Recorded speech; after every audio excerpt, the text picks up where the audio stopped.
The first U.S. troops reinforcing NATO allies in Eastern Europe arrived at a military base in Rzeszów, Poland on Saturday amid a Russian military buildup on Ukraine's border. A small plane carrying what a Polish military source said were U.S. chain of command personnel touched down Saturday morning as preparations continued at the base near Poland's border with Ukraine. Their arrival comes after U.S. President Joe Biden on Wednesday ordered nearly 3,000 extra troops to Poland and Romania to shield Eastern Europe from a potential spillover from the Ukraine crisis. On Saturday, 2 Russian long-range strategic bombers took part in joint military exercises with their Belarusian Air Force's counterparts, officials said. Russia has denied plans to invade Ukraine, but has deployed more than 100,000 troops near Ukraine's borders, and says it could take unspecified military measures if its demands are not met.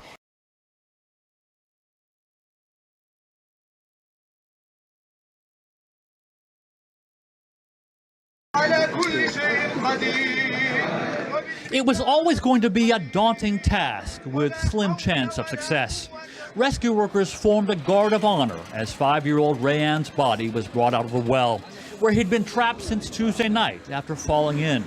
Morocco had been gripped as huge teams worked around the clock to free Rayan, while his family looked on and waited for news. The Moroccan authorities were all too aware.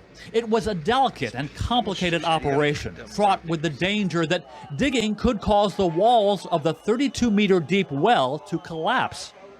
The opening of the well was too narrow for rescuers to reach the bottom, and the nature of the soil meant it was too dangerous to try to widen the hole.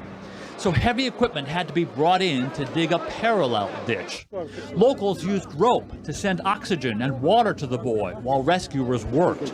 By Saturday morning, there was nothing left to do but wait as teams inched closer to Rayan. And now his family and community mourn his loss.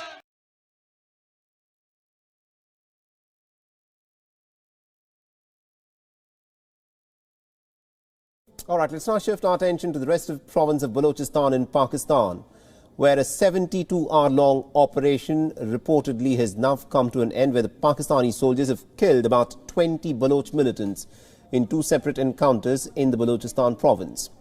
In a twin attack, the Baloch militants had targeted the Pakistani Army's posts in Balochistan, and the Pakistani Army's media wing, the Inter-Services Public Relations, in a statement it said, and I quote, 20 of 20 militants were killed during Panjgur and the Noshki operations.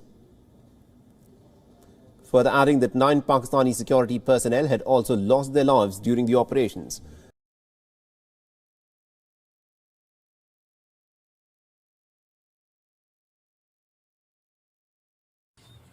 The protest organized by the family was much larger than expected.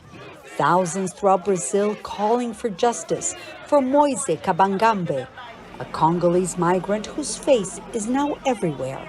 He's become a symbol for the Black Lives Matter movement.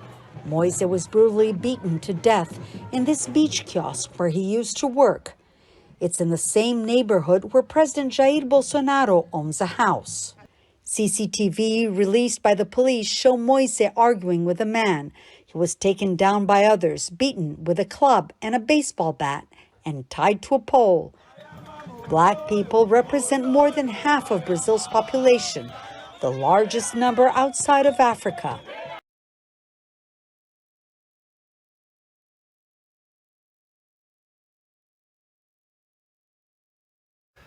Queen Elizabeth is determined to shun the spotlight of her Platinum Jubilee, and a shock statement has done just that. She's given her blessing for Camilla to one day be Queen, confident the public will support her and Charles when their time comes to ascend the throne. Thank you very much indeed. Very big card. Cards and cake to mark the past. As they can see. I don't matter. Her Majesty announcing it is her sincere wish that when Charles becomes king, Camilla will be known as Queen Consort. It's not only brilliant but extremely generous of the Queen to sort it out in this reign.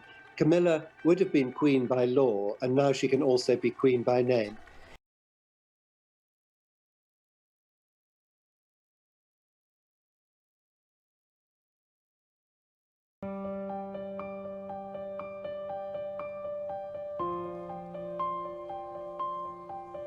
What we filmed yesterday, it's a huge patch of what we estimate to be about 100,000 fish, dead fish, that have been thrown overboard by the Margiris. So it's what we call bycatch. The Margiris is the second largest super trawler in the world. It has been banned from Australian waters in 2012, and we know that it often comes in the Bay of Biscay. So we wanted to document the fishing operation because we want to raise awareness among the French public.